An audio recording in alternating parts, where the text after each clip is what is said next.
Common wisdom suggests that if a game is truly good, it will be recognized by the media and consumers for its quality.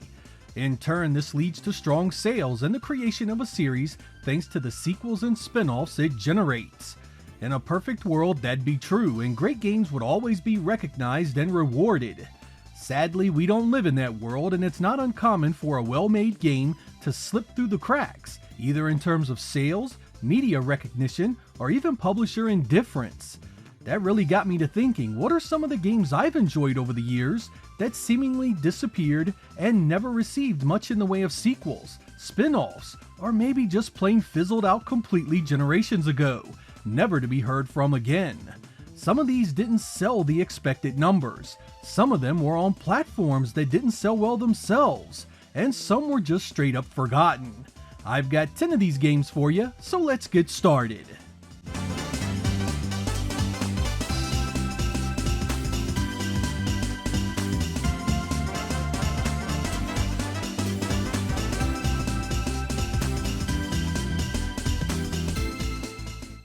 Sega of America was involved in the making of many a terrible video game.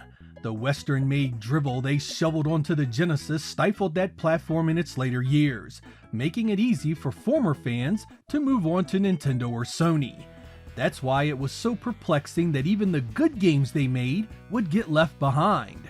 Comix Zone was one of those titles.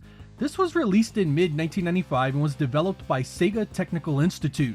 It was a story about a comic book artist being transported into his work, and the villain taking his place in the real world. The story is told through the pages you battle through, a beat-em-up that has you facing all sorts of vicious monstrosities. It looked fantastic on the Genesis, and even though it was short and difficult, it laid the groundwork for what should have been an ongoing series of games that improved with each iteration. Instead, Sega dropped it completely and we never saw another one of these games again. Take a moment and consider a Saturn version with a great two-dimensional comic book overlay and 2.5D polygon details in each panel. Imagine a Dreamcast edition that had miniature 3D environments on every page. This was begging to be expanded, evolved, and grown into a stable IP that could still be going strong today. Add in some RPG elements and this easily could have become an adventure game as deep as the mighty Pacific. Sega has left behind countless IPs over the years, but this one showed up just one time and then was dropped instantly and never given any love afterwards.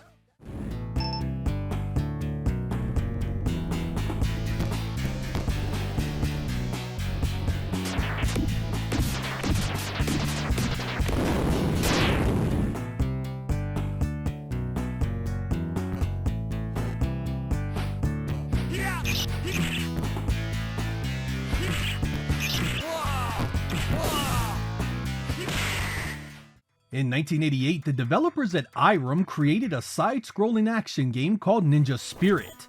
Now there's probably many of you sitting there saying this looks a bit like Tecmo's Ninja Gaiden. You aren't wrong, and there are a number of similarities beyond the obvious. In Ninja Spirit, you are a young warrior whose father has been killed by a man-beast that you are hell-bent on hunting down and getting revenge. There are multiple weapons and power-ups to secure, and I don't mind telling you the game was rather nice looking for its day. But while games like Ninja Gaiden would go on to spawn numerous sequels, Ninja Spirit simply went away, never to be heard from again. The arcade version sold well, and the home port to the TurboGrafx-16 was well received by the media of the time. So what happened? Why did Ninja Spirit not go on to something bigger? I can only assume that its problem was entirely optics, or in essence, the lack thereof. Console gamers never really got a chance to see this game's excellence.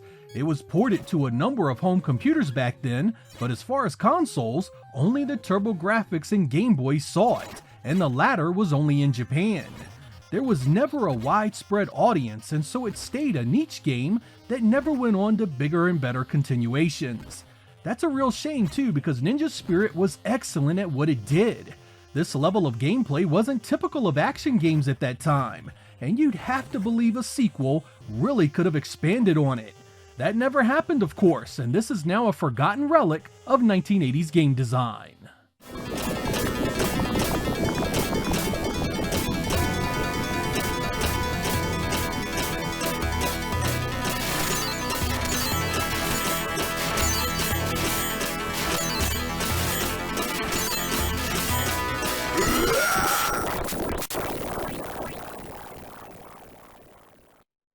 Konami was responsible for a lot of arcade goodness in the 1980s. Among those many releases was a game called Jackal, an extremely fun vertically oriented multiplayer drive-in gun that had you controlling a jeep-like vehicle across numerous battlefields in an effort to take down the enemy and rescue hostages. It was originally released in 1986 and was also under the name Top Gunner. When it came home to the NES in 1988, it was an instant hit with me and my friends. It had a 2-player mode, and aside from some changes here and there, it was just as fun as the arcade original. Maybe even more so thanks to the addition of new enemies. I dare say this was every bit as good as Contra, yet we wouldn't see any more games released after it. It has had numerous re-releases and updates, but no actual sequels or continuations. This is a shame because I always saw this as a fantastic candidate for a 3D action title. Imagine an engine like Twisted Metal, but instead of simply battling other vehicles, you could also destroy the buildings and other things in the environment. You could roll into enemy bases, rescue hostages, take down gun placements, enemy tanks, and of course, a massive boss. You could get a bunch of different weapons in the field and power up your Jeep to be faster, take more damage, and maybe even fire 2 different weapons at the same time. Imagine all that in split-screen multiplayer. Even if it had retained its top-down perspective, it would have looked great using polygon visuals even during the 5th generation. I'd love to see Konami give the license to someone willing to do it that kind of justice.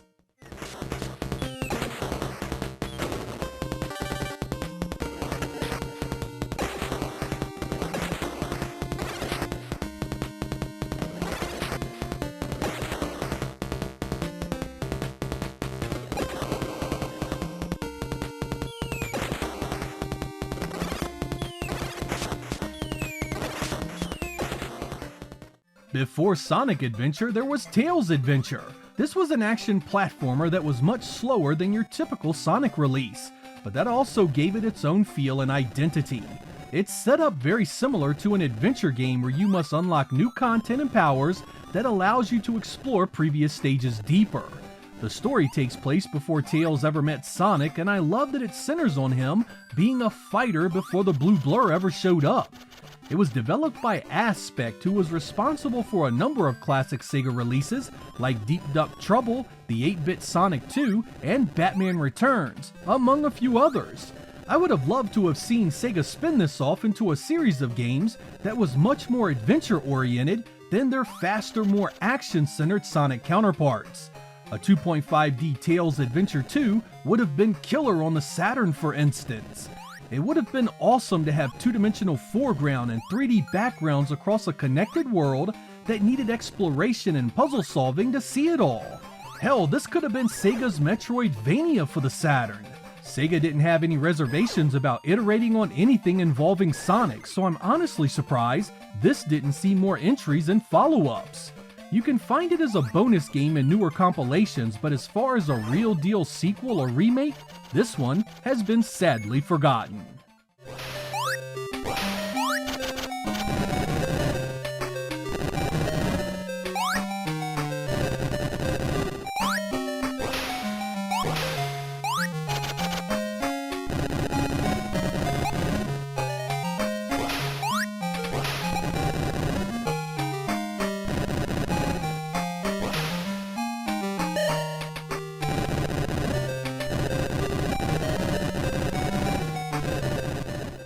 When Power Slave was released for the Saturn in 1996, it was such a feel-good game. The Saturn had been battered under the media spotlight for poor sales, ports that look and ran worse than their PlayStation 1 originals, and an over-reliance on arcade conversions that were short on content. Power Slave was none of those things. It looked like Doom but was built like Metroid, something that it doesn't get enough credit for in retrospect. It also had some pretty fantastic visuals and a lighting engine that looked the best of all the versions that were available back then. The story of an alien invasion was bolstered from its typical ho-hum execution by mixing in some mythology of Egyptian gods and the powers you could obtain. Not long into this adventure, you were flying around unleashing killer weapons at will, watching the alien horde fall before your might. A game this good and this well made surely would get a number of sequels capitalizing on its adventure-style gameplay, right? Nope. Shortly after this game's release, the talented developer Lobotomy Software was bought up by Crave Entertainment, who swiftly closed the studio and did absolutely nothing with the property. This was a crime against humanity, and all involved should be ashamed of themselves for the disastrous handling of the situation. It's been remade, but as far as a legitimate sequel with more modern technology, we're still waiting for that.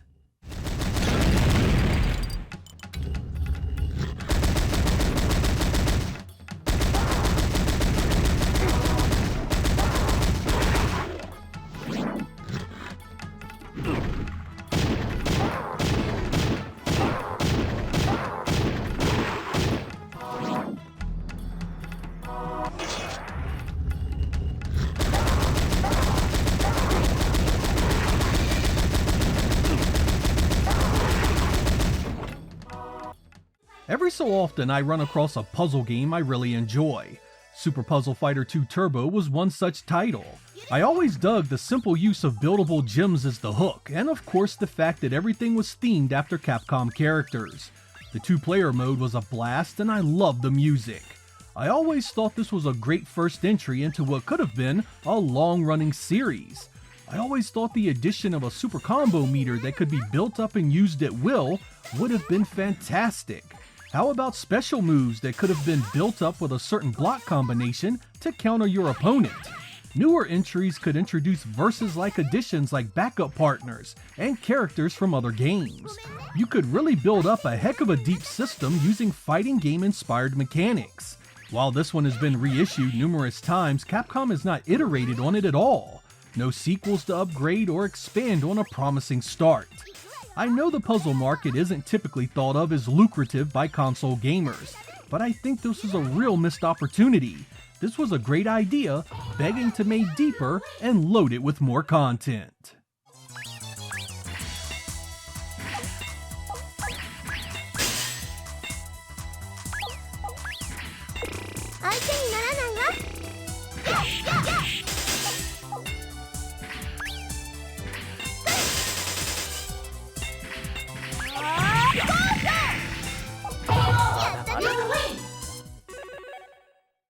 Skies of Arcadia was an RPG developed by Sega and released in 2000 for the Dreamcast.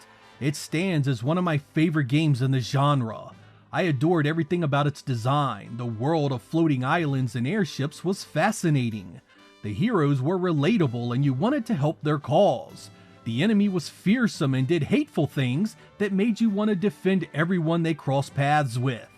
In short, it was exactly what I wanted in an RPG and one of the few games in the genre I've played all the way through more than one time.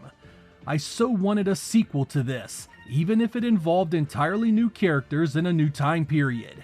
I felt the lore could offer so much if it was treated properly. Alas, that never happened. Sega did briefly consider a sequel, but it never got into full production. The best we ever got was a GameCube port that itself would never be reissued. This was a complete shame and a letdown of monumental proportions. I wanted more of this world. I wanted more stories from the people that lived there. Maybe there were new civilizations to discover, new enemies doing nefarious things. Maybe there was even another layer to the planet we hadn't seen yet. I really want to believe that Sega will eventually see the light and this great game gets another shot, but it's been so long I'm losing confidence. I know some of the original team members are open to a sequel, and if you're listening, Sega, I'm begging you to get it done.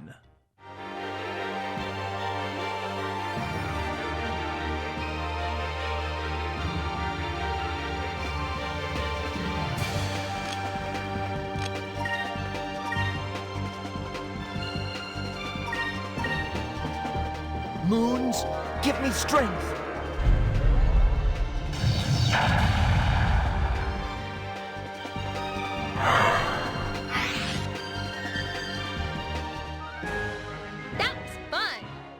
Racing games on the Nintendo 64 were very hit and miss with me. I was a big fan of arcade-style racers and preferred speed over accurate physics. That definitely describes Beetle Adventure Racing. This VW licensed racer was originally meant to be a Need for Speed, but changed up during development. I thought the gameplay here was kind of average, but there is no doubt the track design was pure multiplayer bliss. 4 players in fact. The name isn't just some fancy way to try and sell this one. The tracks are loaded with things to pick up like nitro and collectibles that you actually have to find. There's a few different modes to play around with, and for a Nintendo 64 game, it actually looked and ran well. If I had to describe it to someone, I'd say think about San Francisco Rush and Need for Speed with a dash of Mario Kart, and you have a good idea what to expect.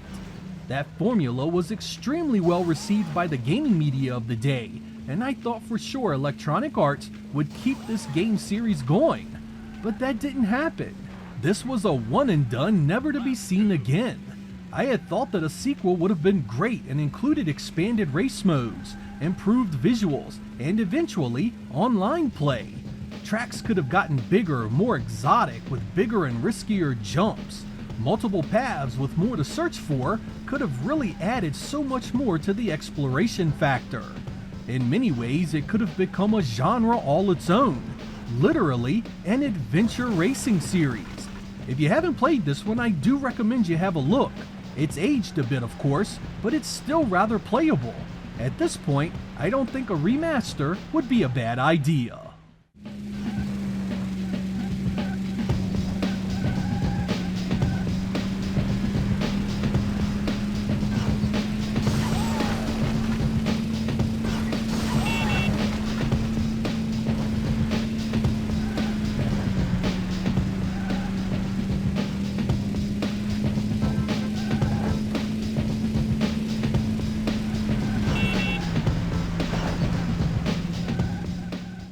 The original Xbox had a lot of good games, but one that got left behind was 2003's Crimson Skies: High Road to Revenge. This combat flight game was so easy to get into and the missions so incredibly fun. Flying around this unique world, multiple plane types at your control, blowing enemies out of the sky, couldn't have been more fun. It was loosely based on a PC game released a few years prior, but instead of a vanilla port, you get a wonderfully reimagined game that is unforgettable. I have no idea if this sold well or not, but I can tell you it reviewed quite well, even making a number of best of lists the year it was released. Despite a fantastic showing, Crimson Skies never saw another game in the series. New technology could have brought more detailed stages, a deeper story, and maybe moved the setting further into the future. Microsoft has been part of the creation of so many games, and they seem to have left many of them behind without a thought or a care in the world. Games like Crimson Skies made the Xbox brand unique, with a game you couldn't play anywhere else. Outside of a few staples, it would seem Microsoft cares more about everything but its identity the last 15 years or so. I don't think running out and buying every big game series is really the way to build a solid foundation. A game like Crimson Skies may not sell 10 million units, but it's the kind of game that builds a strong player base that respects your creativity and output. I don't know what the future holds for the Xbox brand, but I can tell you this: Microsoft had a genuine desire to put out great console games once upon a time. It's sad to see that era come to a close. Careful, don't damage the Pandora.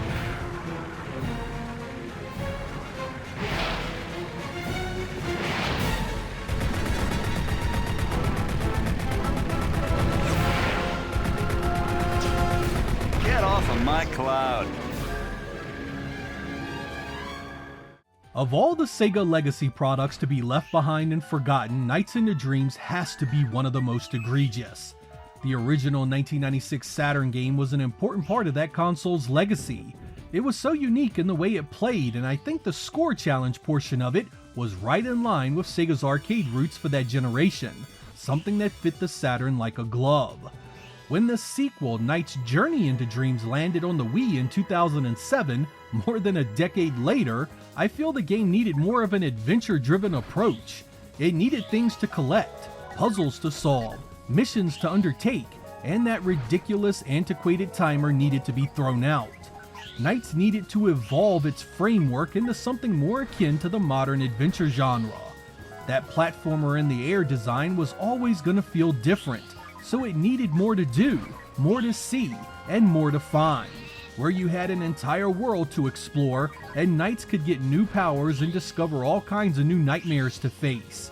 You could have rescued and collected Knightopians and had an area in your open world to raise and care for them.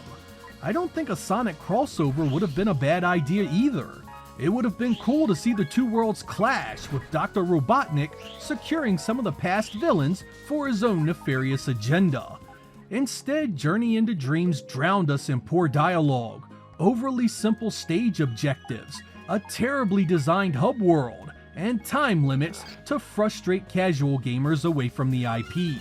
Sega could do so much to bring this game into the modern era, and yet we haven't seen a new entry in nearly 20 years. Knights deserved better than this.